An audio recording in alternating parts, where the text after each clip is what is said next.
네가 형제에게 구워주거든 이자를 받지 말지니 곧 돈의 이자, 식물의 이자, 이자를 낼 만한 모든 것의 이자를 받지 말 것이라. 타국인에게 네가 구워주면 이자를 받아도 되거니와 네 형제에게 구워주거든 이자를 받지 말라. 그리하면 네 하나님 여호와께서 네가 들어가서 차지할 땅에서 네 손으로 하는 범사에 복을 내리시리라. 네 하나님 여호와께 서원하거든 갚기를 더디하지 말라. 네 하나님 여호와께서 반드시 그것을 네게 요구하시리니 더디면 그것이 네게 죄가 될 것이라. 네가 서원하지 아니하였으면 무죄하리라. 그러나 네 입으로 말한 것은 그대로 실행하도록 유의하라. 무릇 자원한 예물은 네 하나님 여호와께 네가 서원하여 입으로 언약한 대로 행할지니라. 네 이웃의 포도원에 들어갈 때에는 마음대로 그 포도를 배불리 먹어도 되느니라. 그러나 그릇에 담지는 말 것이요 네 이웃의 곡식밭에 들어갈 때에는 네가 손으로 그 이삭을 따도 되느니라.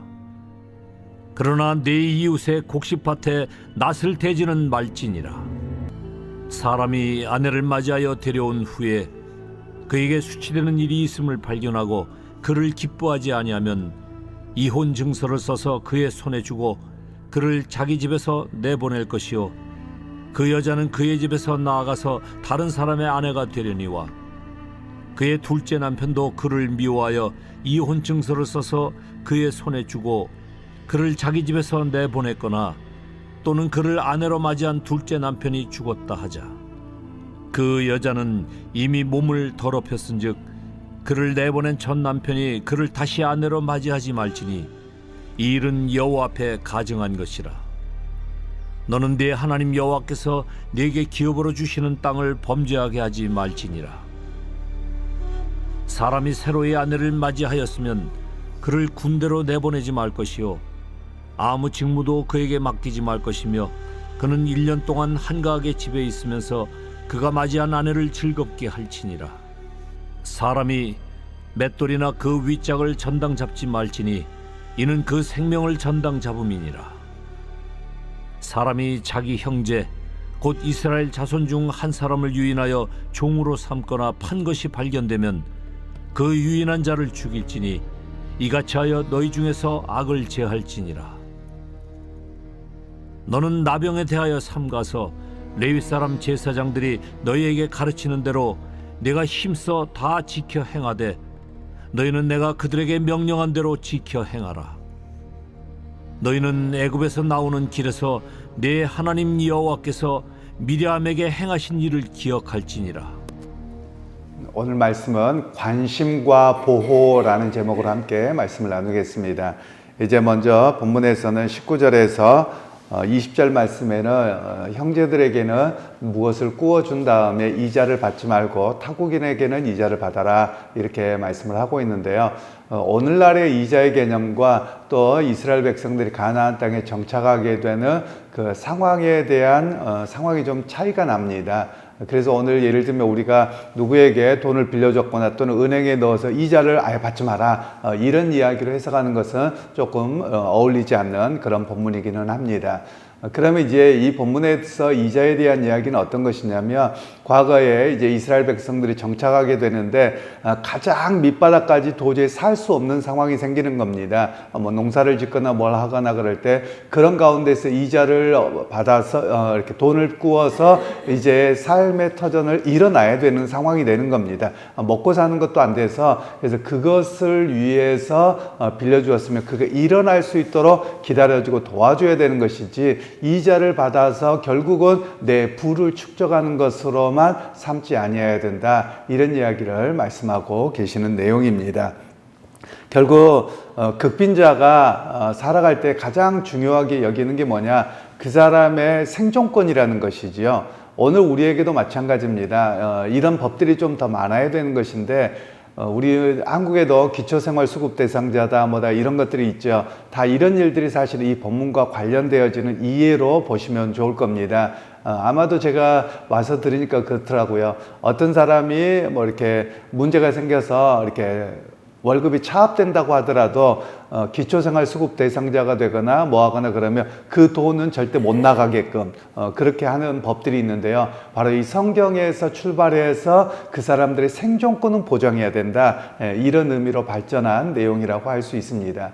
그러니까 성경에서는 철저하게 한 가지 이야기하고 있는 것이 사람의 이익도 필요한 일이긴 하지만 가장 중요한 것은 이 사람의 생존권을 박탈하는 일들은 행하지 아니해야 된다. 이런 이야기를 본문에서는 하고 있습니다.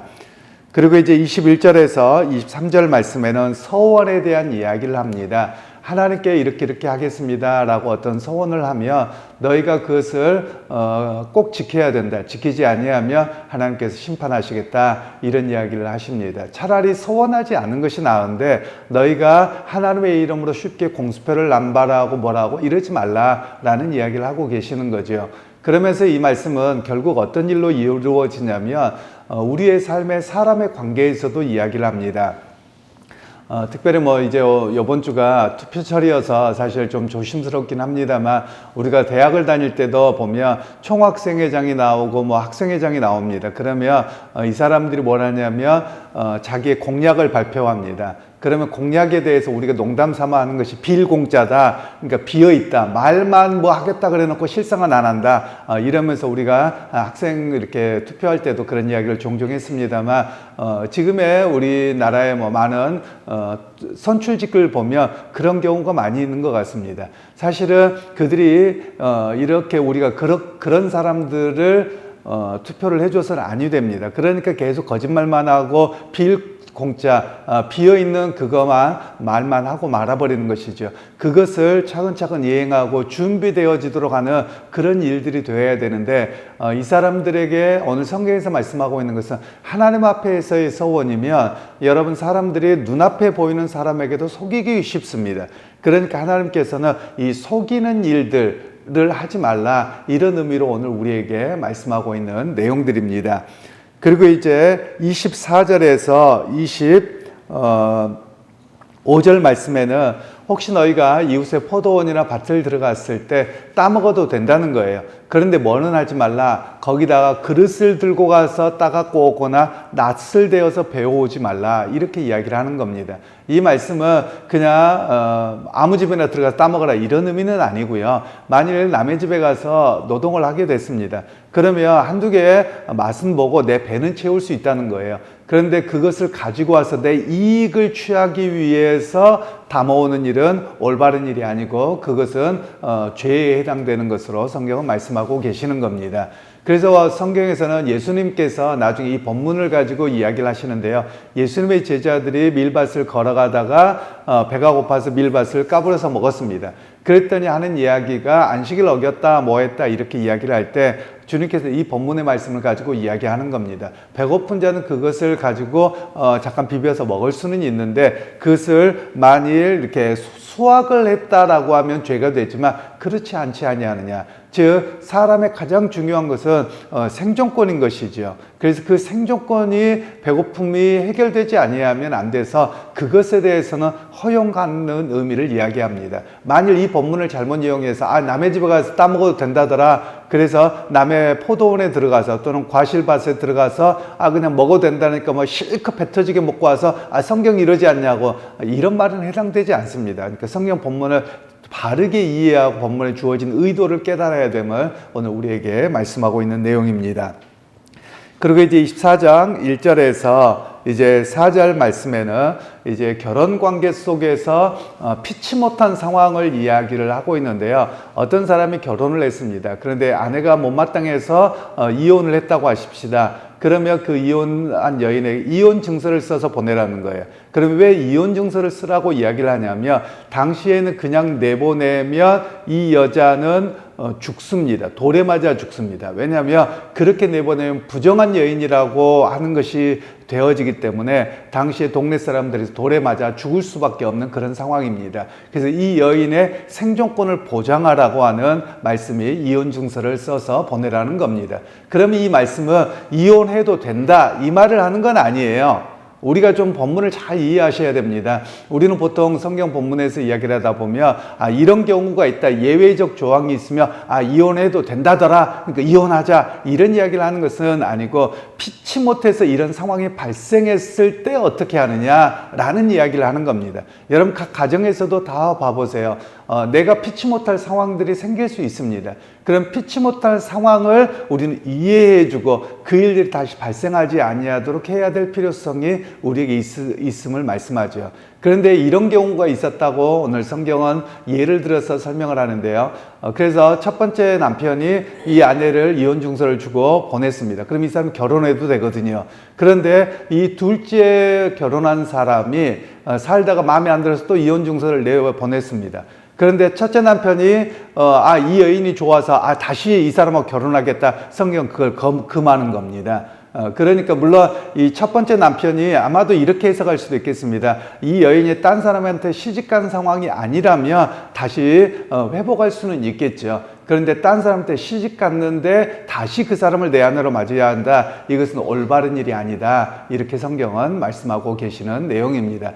그러니까 성경에서는 무엇을 이야기하냐면 오히려 가정 안에서 결국 힘없는 아내를 이렇게 횡포를 통해서 내보내서 이 여인이 삶의 모든 것들을 잃어버리도록 하는 일들을 행하지 말라, 이런 이야기를 오늘 성경은 말씀하고 계시는 것이고요.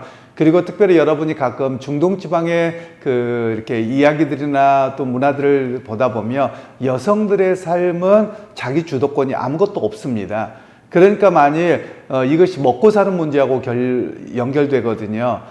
제가 이렇게 직접 보지는 않았습니다만 제 친구 선교사를 통해서 들었던 이야기가 뭐냐면 아프리카도 마찬가지인데요. 좀 이제 추장이나 좀 잘 사는 사람들은 부인이 넷입니다. 그럼 부인 넷이면 어떻게 하느냐? 야, 말도 안 된다 라고 이야기를 했더니 어떻게 하냐면 첫째 부인은 집안의 모든 걸 통솔한답니다. 그리고 둘째 부인, 셋째 부인은 집안에 일하는 사람들이랍니다. 그러니까 말로는 결혼했는데 사실 이 사람들은 빨래부터 해서 농사하고 그리고 양 키우고 모든 일꾼이래요. 그리고 네 번째 부인은 뭐 하는 사람이냐? 그랬더니 네 번째 부인은 보통 데리고 살든지 아니면 자기 아이들을 외국에 유학 보내면 그 유학 보내서 마치 거기에서 식모처럼 아이들 뒷바라지하라고, 이런 개념으로 이 부인이 생긴다고 이야기를 합니다. 그러면 왜 이런 게 생겼느냐? 지금 성경 시대와도 비슷한데요. 이 여인들에게는 생활권이 없습니다. 경제권이 전혀 주어지지 않습니다. 그리고 가난한 사람들입니다. 마치 우리나라에도 과거에 가난해서 먹고 살기 힘들 때 우리가 보통 다른 집에 수양딸로 보냈다고 이야기합니다. 그럼 수양딸은 먹고 살기 힘드니까 이거라도 한 입이라도 덜자라는 개념에서 보낸 것이거든요. 바로 그런 개념의 이해 속에서 이 본문을 이해해야만 합니다. 바로 그런 가운데서 이 여인은 먹고 사는 문제나 이런 것들이 도저히 안 돼서 이런 것이죠. 만일 오늘 같으면 어떻겠습니까? 오늘날 같으면 다시 결혼 안 합니다. 왜냐하면 여인들도 경제권이 있거든요. 그런 면에서 오늘 성경에서는 이 여인들의 생존권을 보장하기 위해서 주어진 것임을 오늘 우리가 좀 이해할 필요가 있겠습니다. 그리고 이제 5절부터 해서 9절 말씀에는 이제 여러 가지 사회적인 규범을 이야기하는데 그 중에 어떤 사람이 결혼을 했습니다. 그러면 그 사람을 바로 군대 보내지 말라는 거예요. 1년 정도는 그 사람에게 가정에 충실하도록 한 이후에 군대를 가야 된다, 이런 이야기를 하고 있는 것이고요. 그리고 또 하나는 만일 어떤 사람들에게 돈을 빌려줬거나 전당 잡을 일이 있으면 위의 맷돌은 가져가지 말라는 겁니다. 그러니까 맷돌이 무겁잖아요. 그러니까 이 사람의 이야기는 뭐냐면 이 사람이 먹고 사는 문제까지 뺏지 말라는 거예요. 예를 들면 우리가 이런 것은 좀 벗어나야 됩니다. 물론 악용하는 사람도 있을 수 있겠습니다만 내가 오늘 여기 집에서 삽니다. 그런데 전세가 됐든 월세가 됐든 딱 요것밖에 없습니다. 그런데 이 사람이 딱 하긴 한데 지금 내가 이 사람은 도저히 월세도 안 내고 뭐하고 그러니까 너 집 쫓아내버린다, 이런 거 하지 말라는 겁니다. 왜냐하면 이 사람의 최소한의 생존권은 보장해 주어라 라는 이야기가 오늘 본문의 이야기입니다. 그럼 이 본문을 좀 더 확장시키면 어떻게 되냐면 국가라고 하는 사회 시스템에 대한 이야기입니다. 오늘날 우리 한국 사회가 조금은 문제가 되어지는 것 중에 하나가, 물론 노조가 옳다 또는 틀리다 이런 의미를 이야기하는 것은 아니고요. 어떤 사람들의 이야기를 들어보면 최소한의 생존권은 좀 보장해주라 이런 이야기를 하거든요. 그런데 그 생존권을 보장하지 않는 상태에서 착취를 하고 결국은 죽음에 이르도록 한다. 여러분 이건 제도의 문제이죠. 바로 성경에서는 어떤 개인의 문제든 어떤 사회적인 문제에서 어떤 사람의 생존권 나와 상관없는 것처럼 내 이익만을 채우는 그런 사회 구조를 가지 않도록 해야 된다. 이런 이야기가 오늘 본문의 이야기입니다. 그런 면에서 여러분 오늘 우리가 믿음의 사람들은 세상적인 가치 기준을 따라 살지 않습니다. 왜 그러냐면 세상에서는 자기의 손해볼 것을 손해보려고 하지 않고 자기의 이익을 어떻게 채우는 것이 우선입니다. 그래서 그리스도인들은 어떻게 하느냐? 모두가 하나님의 형상입니다. 그래서 하나님의 형상으로 살아가기에 그 사람의 최소한의 생존권은 지켜줘야 된다. 이런 이야기가 오늘 본문에 나오는 말씀이라고 할 수 있습니다. 그래서 하나님께서는 우리를 향해서 관심을 갖고 계시고 사람들끼리 살아가면서 끊임없는 욕심과 여러 가지가 있을 때 그들을 보호하기를 원하셔서 하나님 좀 더 구체적으로 법을 이렇게 말씀하고 계시는 겁니다. 그러면 오늘 우리 그리스도인들도 다른 사람들을 돌아볼 때 쉽사리 이야기하고 평가하기보다도 조금 더 관심을 갖고 또 누군가의 어렵고 힘든 일이 있다면 도울 수 있는 그런 우리 교회나 또는 개인이나 사회적인 모습이 되어야 함을 이야기하고 계시는 것이죠. 그러기 여러분 오늘 하루를 살아가실 때도 여러분 내가 사는 일이 바쁘기도 하지만 조금이라도 어려운 일들이 있다면 마음으로라도 되돌아보고 또 그를 보살필 수 있는 그런 주님의 마음으로 오늘 또 승리하게 되는 우리 모두가 되시기를 주님의 이름으로 축원합니다. 하나님 오늘 또 우리 하나님께서 이제 하나님의 백성으로 살아갈 때 어떤 사회 구조를 또 어떻게 돌보아야 되는지를 말씀하셨습니다.